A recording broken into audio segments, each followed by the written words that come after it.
What up everyone? Welcome to another video. Sorry for the lack of videos last week. I was a little caught up between the work and the family.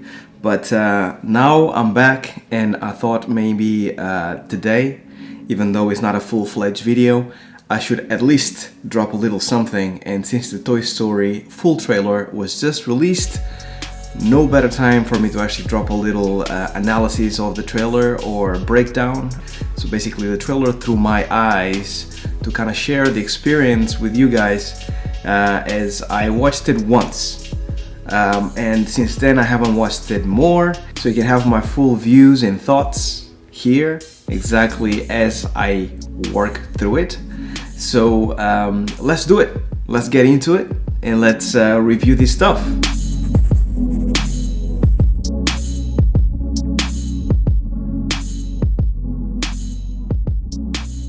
Everyone, Bonnie made a friend in class. Oh, she's already making friends. No, she literally made a new friend. I want you to meet Forky. Hi.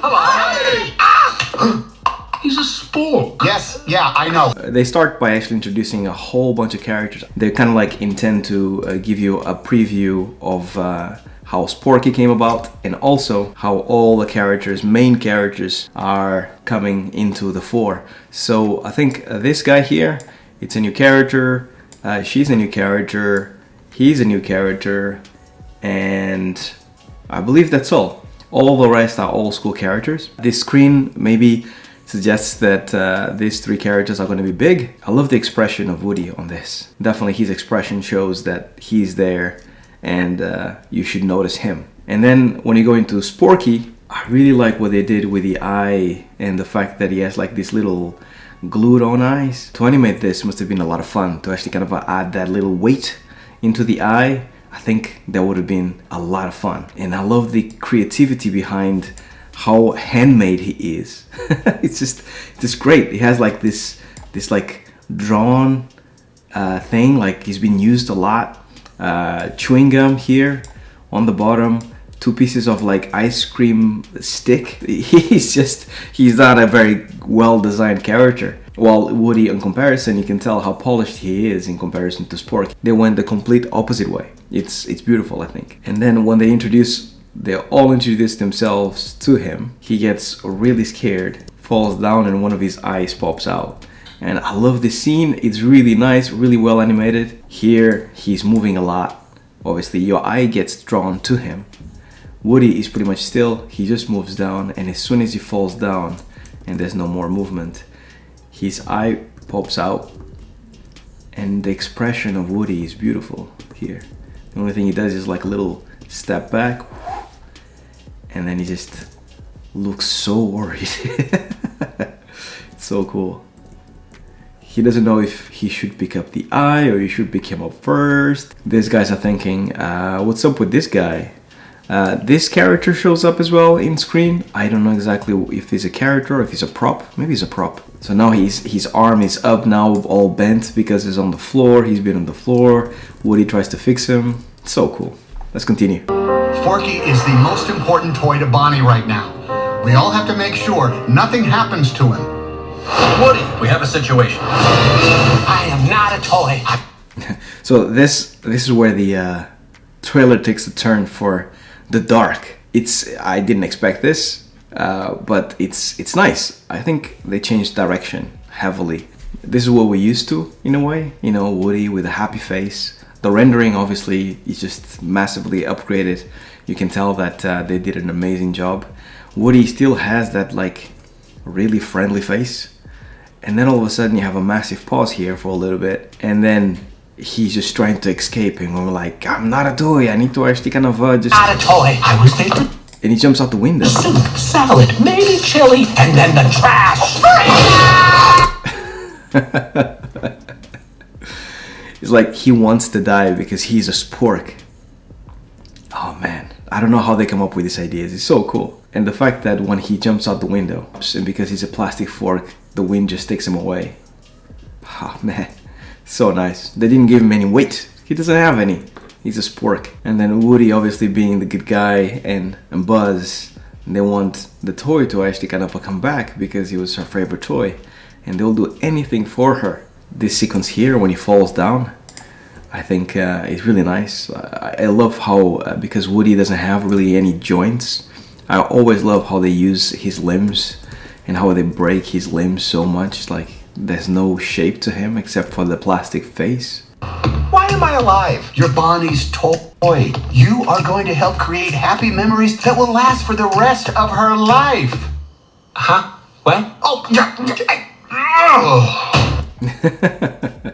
So yeah, turns out Sporky doesn't have a brain. Another thing that I found interesting is that the difference that both of these characters have, which is Woody is fully articulated, he can actually express himself, he has facial expressions, while Sporky, he's just doing this while walking. He doesn't have any movement in his arms, they're made of metal. The only thing moving in his body is just this and the eyes, because obviously they have to have inertia on them. And the stuff that happens with his eyes, when he actually goes, huh?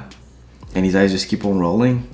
It's great. It's so awesome. And Woody's expressions are obviously like superb, but that's just to be expected at this point. Bo, Porky, come on. This sequence here of Woody's face. First of all, the framing here, as always, is beautiful. You can see Sporky kind of just like coming out here and walking, and then this with a depth of field kind of just changing and showing you what Woody's looking at from Woody's perspective. It's superb, I think. It's just really nice, slow panning shot, and then Woody just like looking at something which you don't know what he's looking at because his head is actually kind of covering it. And then he pans out and reveals what he's looking at. We don't know exactly what's the meaning behind this. If it's the house or if it's the lamp. But either way, the way it's framed, something is happening here that you should pay attention to. And it's beautifully framed. Bo, Porky. The animation here is great. The way the head just goes whoop, disappears, and his body is just like stretching out. You can see Porky coming down first, pulling him down, and then the legs just stretch up. It's so nice. Almost like leading the eye to exactly where he's coming from. And then he kind of falls down, and the only thing you see is just his hat just going popping up, and then falling back down. Really nice. Oh, Bo! Hi there. My name is Gabby. We can't stay. Yes. So here it gets even more dark now. So this whole section reminded me of Chucky. I don't know if you guys remember, but Chucky was like this horror movie that had like it was like a little doll. Till this day, when I see Chucky, I get the goosebumps because like they made something that is supposed to be adorable super creepy. And here Pixar is going for the same.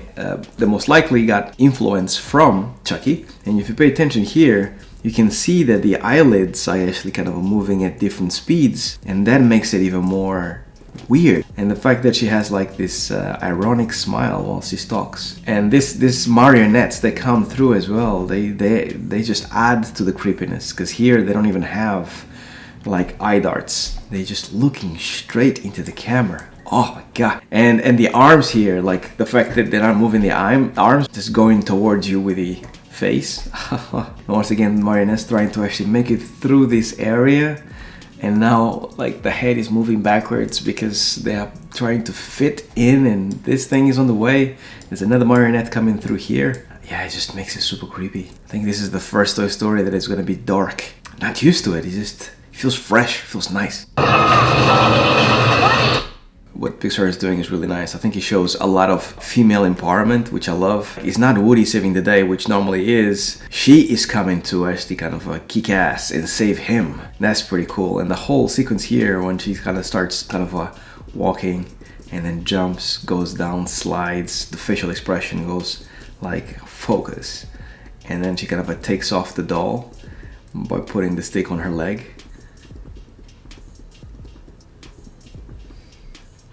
It's really nice. Back to our kid. Aw, Sheriff. And they still have like a little romantic thing going on. It's pretty cool. It gives you that paternal and maternal feeling to the movie. So it might actually add to the endearment of the whole movie, I think. Went to the rescue. Bonnie needs Forky. Woody, who needs a kid's room when you can have all of this? Wow. Woody, Aren't we going to Bonnie? And I think at this stage, this is me assuming, I don't know, I hope it's not a spoiler, but I think at this point she actually goes, okay, so your mission was to actually get Sporky back to Bonnie. But maybe, just maybe, there's a world out there that you should see. I think this is what the teaser trailers have been kind of pointing at. Woody and the toys will now actually leave the bedroom and they'll go into like a theme park, so they have their own world to discover. And that's basically what she's saying here, like, who needs a kid when you can have all this?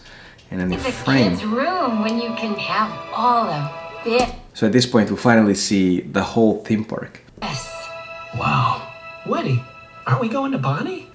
So I'm guessing at some point in the movie Woody does rescue Sporky. He kind of just wants to check this place out. I think this place may be very appealing to him. I'm not too sure if it's because of the female character or because of Woody wants to actually try something else that is not a bedroom. Maybe he's getting tired of actually being confined to a bedroom all the time. We'll find out in the movie. Interesting, because he shows duality in Woody, and Woody normally is the guy that actually kind of keeps everyone together, but the fact that he's kind of showing like curiosity about something outside the bedroom, I think it's going to be interesting. We have to find them. What'll he do, Buzz? What would he do? Jump out of a moving vehicle? Let's go! Yeah, you gotta go. I'm guessing at this point is about the toys going for Woody. That actually is the opposite of what Woody did with Buzz in the beginning. It's a nice inversion of roles. That's nice. That's almost like a nod to the first movie. What'd he do? Jump out of a moving vehicle? Let's go! Yeah, you gotta go. You know, At this point she's really sad because the toys are now gone. She lost all her toys, or maybe it's because she lost Sporky. you know, you've handled this lost toy life better than I could. Open your eyes, Woody. There's plenty of kids out there. Sometimes change can be good. You can't teach this old toy new. This little toy that comes out of nowhere. Sometimes change can be good. Super happy. You can't teach this. Sometimes change can be good. You can't teach this old toy new tricks. You'd be surprised. Bonnie, we're going home for you. By the way, I love the fact that they chose the Beach Boys song. I'm not too sure exactly if they chose the song because of the chemistry between Woody and now this female character, or if it's because of Woody cannot live with Bonnie, the kid that he's trying to get back to. There must be a reason why the song is there, because it's a very famous song and they kind of just put it right at the end, almost to emphasize a feeling or a destination for Woody. Bonnie, we're going home for you.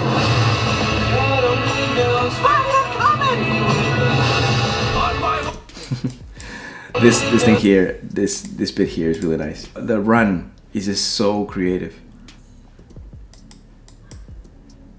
Like, he doesn't do anything except for like his hips just go up and down, and his arms are just doing random stuff, and his legs as well. But he works. I don't know how they made it work, but he works. And I'm guessing at this point, 4K is actually seeing the benefit of living and feeling good about life, because he's happy here. He's happy and he has like a motivation and a goal, and it's the opposite of how it was right at the beginning. At this point he's like super fun, and like, I'm gonna go first. On my way, Woody. And maybe at some point somehow Buzz gets to fly properly. We've all been waiting for this.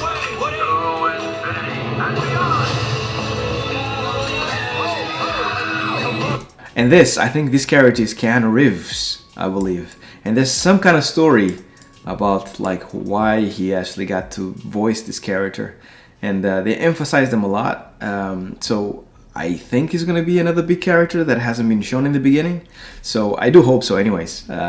Looks really cool. Almost like a older Ken. Cool.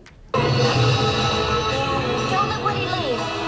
Oh man, that creepy stuff. Pay attention how the marionettes kind of turn their heads. Don't let Woody leave. It's so creepy. They go, oh man. Don't let Woody leave.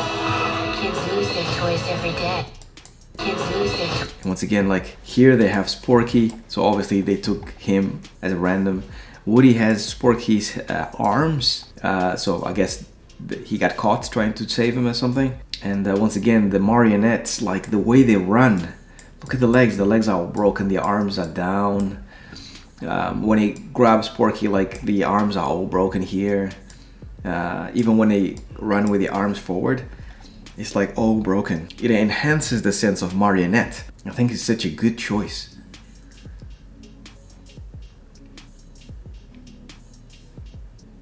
And I just noticed right now, like the leg here, he actually like breaks his leg, his foot completely while he is walking. So they're even more broken than I. Look at that. The foot is like here. The foot is there. I'm guessing here he's about to fall, but still. Yeah, it's all like it's not how he's supposed to be, and maybe that's why he's so creepy. And his leg is backwards, almost like broken. He has a hole here. That movie Chucky kind of really marked me. Once again, amazing framing here. Is an establishing shot of some kind, but the rain, the delicacy of it all. I was made It's really nice. to help a child. I don't remember. And this is one of the final scenes in Toy Story 3. So I'm guessing this is Woody reminiscing on times. I don't remember it being this hard. Woody, somebody's whispering in your ear. Everything's gonna be okay. I feel like this Porky character is the ultimate challenge to give personality to something so random. I mean, a spork. Pretty sure being Pixar and given the animation quality, by the end of the movie we're all gonna fall in love with Porky. We're all gonna have like little statues on our desks and stuff. Maybe I'm talking for myself, maybe not. Just the fact that they can give so much personality to like tool or plastic fork spoon mashup, it's incredible. It's incredible. I don't know if they actually took inspiration from WALL-E. It's really nice that they actually chose something as banal, as random as just a plastic utensil to give a life.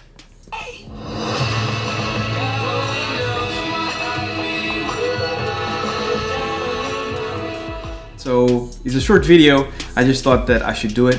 I wanted to do it as soon as it was released, because I need to make sure that I get better at releasing things as soon as people are hype about it.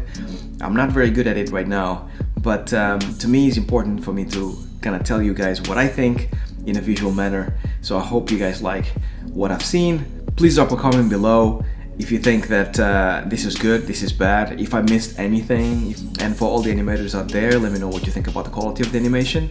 I did a review as well of the first teaser of Toy Story 4, and I'll leave a link somewhere in the video so you guys can go and check that out. And if anything else comes out, Toy Story or not related, then I'll continue doing this. I believe you guys like it. Let me know if not. But if you do, then I'll continue making them so I can share my opinion with you guys as much as possible. See you in the next one, guys.